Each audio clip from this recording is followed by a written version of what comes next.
Bueno, ante todo, bienvenidos a esta mesa redonda. Mi nombre es Gabriel Arcidiácono y junto con el doctor Escarlato preparamos esta exposición. Sepan disculpar que esto no es en vivo, ya que actualmente debo estar en la guardia, así que no podía darlo en forma sincrónica. Exposición ocupacional a micotoxinas disruptoras. En este caso vamos a hablar de cearalenona. Las micotoxinas constituyen un problema importante en lo que es el ámbito mundial. ¿Por qué? Porque tiene amplia incidencia y los niveles de ocurrencia a nivel mundial, como ya lo vamos a ver en breve, es realmente importante. Pero antes de hablar de la cearalenona, es importante saber qué son las micotoxinas. Las micotoxinas son metabolitos secundarios de los hongos que podemos encontrarlos en los alimentos para humanos y en los piensos de los animales. Son moléculas pequeñas, estables a la temperatura y se identificaron aproximadamente más de 300 micotoxinas. De estas 300 micotoxinas se sabe aproximadamente un 10% en cuanto a investigaciones dirigidas a destacar las propiedades toxicológicas de las mismas. Una misma especie fúngica puede producir diferentes micotoxinas y esto va a depender de qué, del estrés ambiental a la que esté sometido este hongo. Y por lo tanto, estas micotoxinas son respuestas de los hongos a las agresiones del ambiente. Y las condiciones de colonización de los diferentes hongos por los sustratos son un papel importantísimo, ya que esto va a determinar después qué micotoxinas van a contaminar, ¿sí? este sustrato. Por ejemplo, acá tenemos un claro ejemplo de fusariosis con la espiga blanca del trigo. Hay múltiples infecciones que pueden estar sometidas a estas espigas del trigo por especies productoras, por ejemplo, de micotoxinas como el nivalenol o la cearalenona. Estas especies son los hongos de tipo Fusarium. El Fusarium puede ser las especies Graminearum o Culmorum. Estas dos especies dominantes de Fusarium infectan al trigo y pueden explicar este tipo de hallazgos. Y así, dentro de las micotoxinas más conocidas, tenemos a las aflatoxinas, que estas son las más peligrosas dentro de las micotoxinas. ¿Por qué? Porque se conocen como hepatocarcinógenas. ¿Y por qué? Porque inducen aductos en el ADN que conducen a cambios en las células hepáticas. Estas aflatoxinas, las especies más comunes, que son las que producen, son los Aspergillus flavus y el Aspergillus parasiticus.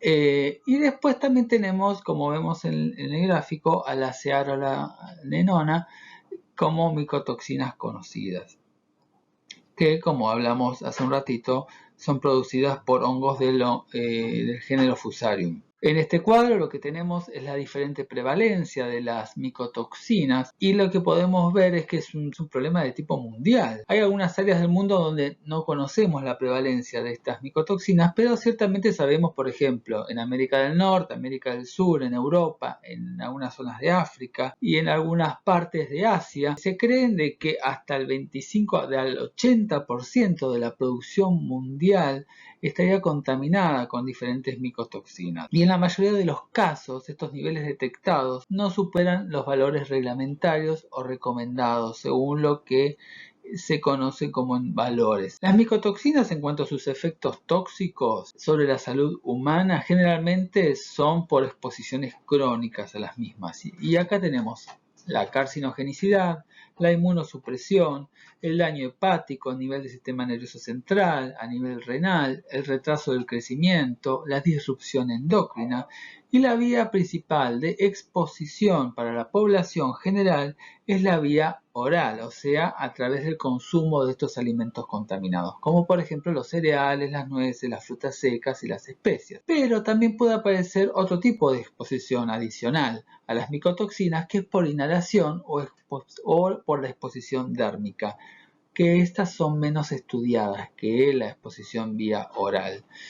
Y esto se debe a la exposición al aire y al polvo que contienen estas micotoxinas, y es lo que ocurre principalmente en los lugares de trabajo. Las micotoxinas se encuentran principalmente en el polvo de grano, y estas se encuentran a su vez contenidas en las esporas de los hongos microscópicos o fragmentos de micelios.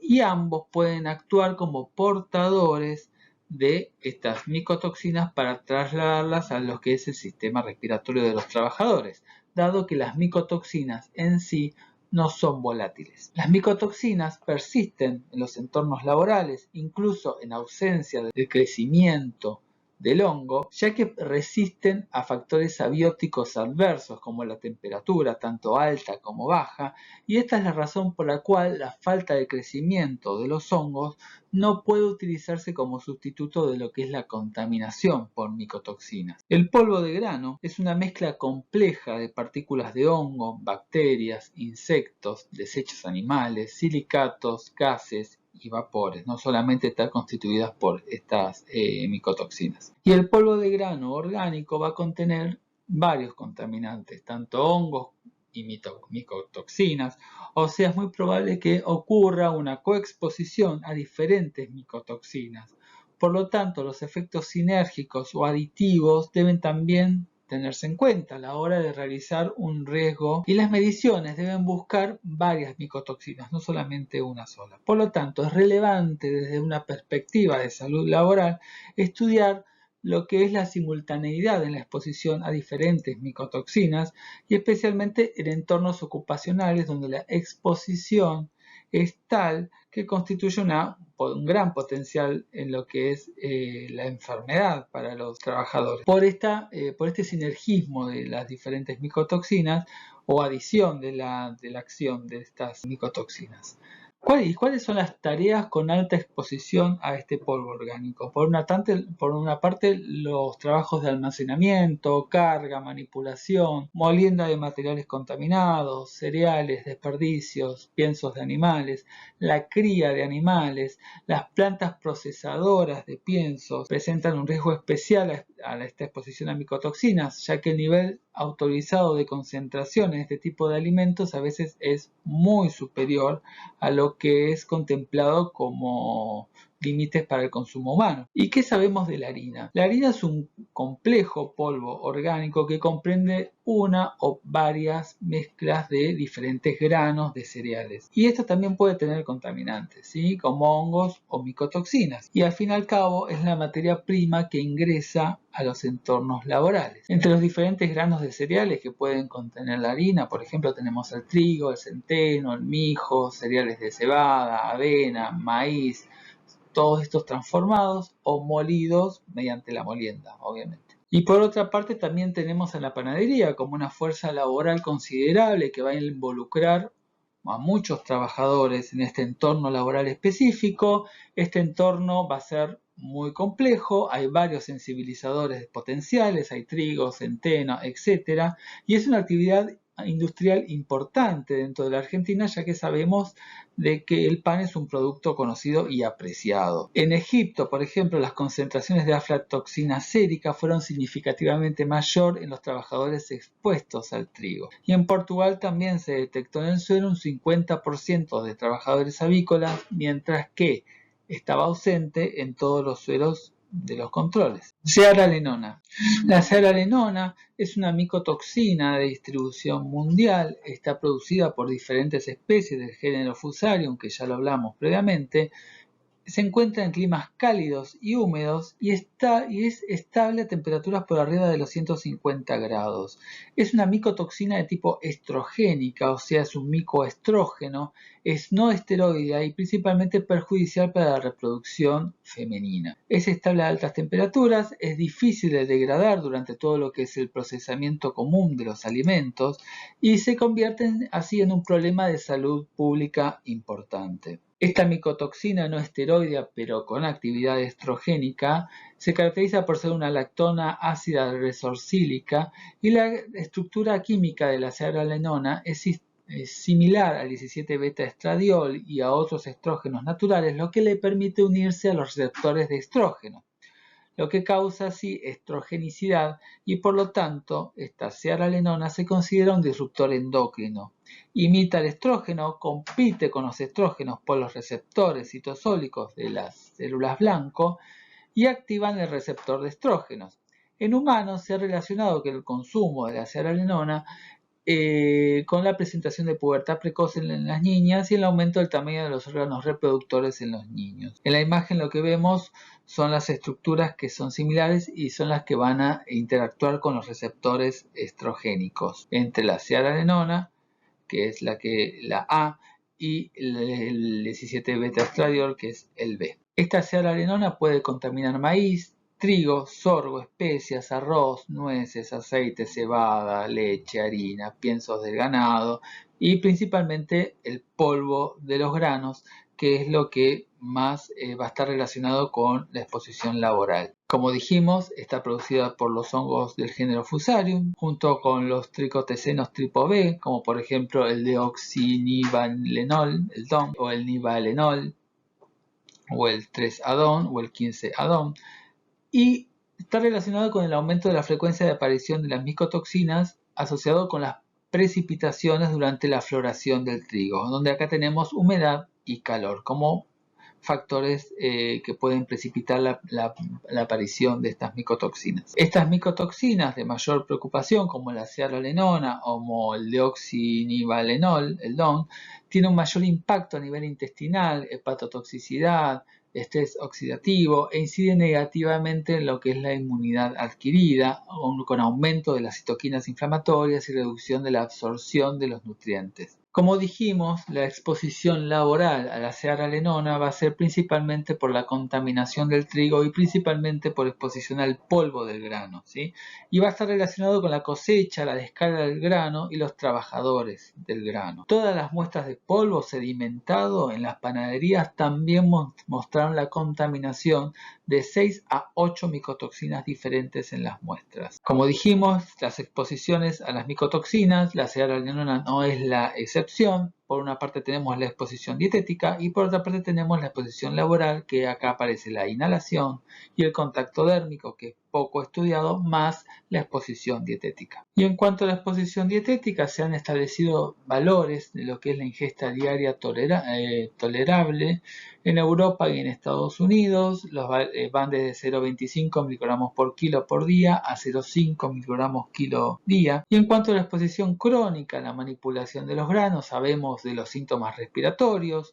Hay muy poco estudio sobre las micotoxinas en lo que es el polvo de los granos y sus efectos por inhalación, y la mayoría de las partículas generadas durante lo que es la manipulación del grano generalmente son menores de a 5 micras, por lo tanto pueden llegar a penetrar las vías respiratorias. Y además hay ingestión cuando la respiración se produce por boca, ¿sí? Y por los mismos alimentos. Otra de las cosas que hay que tener en cuenta es la proximidad de la cabeza del trabajador hacia el material manipulado, así que esto va a aumentar lo que es la exposición a las micotoxinas. En cuanto al contacto dérmico, sabemos que hay muy poco estudio sobre la absorción dérmica de las micotoxinas, pero lo que es la manipulación de materiales contaminados como los alimentos, el uso de ropa de manga corta, las manos que están siempre en contacto con los productos que contienen micotoxinas y las partículas de polvo pueden depositarse en la piel y en la superficie de trabajo contaminada. Si bien uno puede pensar que la manipulación de estas materias primas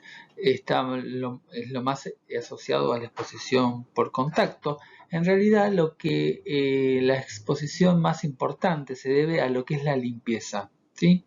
La limpieza es la actividad más expuesta y generalmente hay falta de medidas de protección, por ejemplo, trabajar en cabinas ventiladas. Estas medidas como la ventilación fueron muy eficientes para reducir lo que es los niveles de exposición a estas micotoxinas, según la actividad y la micotoxina considerada, obviamente. Sin embargo, la mayoría de los operadores estuvieron frecuentemente en contacto directo con el polvo de trigo, por ejemplo en las cosechadoras, cuando limpian las máquinas, en los operadores de la terminal de granos. Todos estos tienen exposición importante a estas micotoxinas. el uso de equipo de protección, ¿sí? Durante estos momentos fomenta en gran medida lo que es la protección del trabajador a las micotoxinas. Desafortunadamente, en la práctica, este consejo raramente se consigue. ¿Qué sabemos sobre los impactos reproductivos de la cearalenona? Tenemos desde alteración del ciclo hormonal, mutagenicidad, aumento de la activación de folículos primordiales que se terminan muriendo por sobreactivación, atresia folicular, reducción de la viabilidad de los ovocitos, anovulación, reducción de la síntesis y liberación de la FSH, abortos, inmortinatos, disminución de la fertilidad, anomalías en la lactancia, vulvovaginitis. Por ejemplo, en estudios con cerdos hay pseudoembarazos en cerdos, hígado graso en ratones se observó también, y mayores trastornos en el ciclo menstrual en los expuestos relacionados con la obesidad, como vamos a ver en breve. Las sustancias químicas pueden llegar al ovario y pueden tener diferentes efectos, ¿sí? Lo que se observa que si bien el hígado es reconocido como el mayor metabolizador, ¿sí?, de las sustancias tóxicas, también las sustancias pueden bioactivarse a nivel ovárico, ya que el ovario produce enzimas de citocromo P450, glutatión transferasas y epoxios hidrolasas microsomales que pueden metabolizar sustancias químicas que generalmente transforman a los tóxicos en sustancias menos tóxicas. Y lo que se observó es que la obesidad y la cearalenona trabajan en forma conjunta, ¿sí? Hay estudios donde se observa que la obesidad puede inducir daños en el ADN y acelerar lo que es el daño oxidativo. En las mujeres con obesidad tienen efectos reproductivos negativos, en donde la cearalenona también va a aumentar toda esta sensibilidad ovárica junto con la obesidad para todo lo que es alteración de la síntesis y reparación del ADN y todo el impacto en el ciclo menstrual. Tenemos disponibilidad de ciertos aparatos para biomonitoreo, ¿sí?, de la exposición a las micotoxinas. Estos nacen a partir del Instituto Nacional de Investigación y Seguridad en Francia para lo que es la prevención de accidentes y enfermedades laborales. Tenemos el CIP-10, que determina muestras de aire que se recogen en diferentes almohadillas de espumas que son de uso personal y después se analizan por cromatografía líquida la presencia de las diferentes micotoxinas. Y después también tenemos el biomonitoreo, que es otra forma de evaluar exposición a las micotoxinas, que ahí se pueden acceder con fluidos corporales como sangre u orina, pero el tema es que para el empleo de todas estas metodologías necesitamos saber un poco más sobre lo que es la toxicocinética, metabolismo y biodisponibilidad de las micotoxinas para poder interpretarlo correctamente, y como sabemos el estudio de las mismas venimos un poco atrasados en el asunto. Terminando esta mesa redonda, un poco sobre tratamientos con aditivos. Estos aditivos, la finalidad es reducir la concentración de micotoxinas en los cultivos contaminados por medio de un tratamiento físico o químico. Estos aglutinantes empleados no tienen que ser tóxicos, tienen que tener una alta capacidad de absorción, por lo que su inclusión a nivel en el alimento generalmente puede ser bajo, y se unen a las micotoxinas en forma selectiva e irreversiblemente a diferentes valores según el pH y en sistemas complejos como por ejemplo es el tracto digestivo. Se emplean principalmente en lo que es alimento de los animales. Tenemos por lo tanto diferentes tipos de aglutinantes, tenemos bentonitas, tenemos el aluminio silicato de sodio, el calcio hidratado, zeolitas, organoarcillas, carbón, tierra de diatomeas, etc. En cuanto a las conclusiones, entonces para cerrar esta charla, los trabajadores del grano están expuestos con frecuencia a las diferentes micotoxinas durante sus actividades de manipulación de los granos.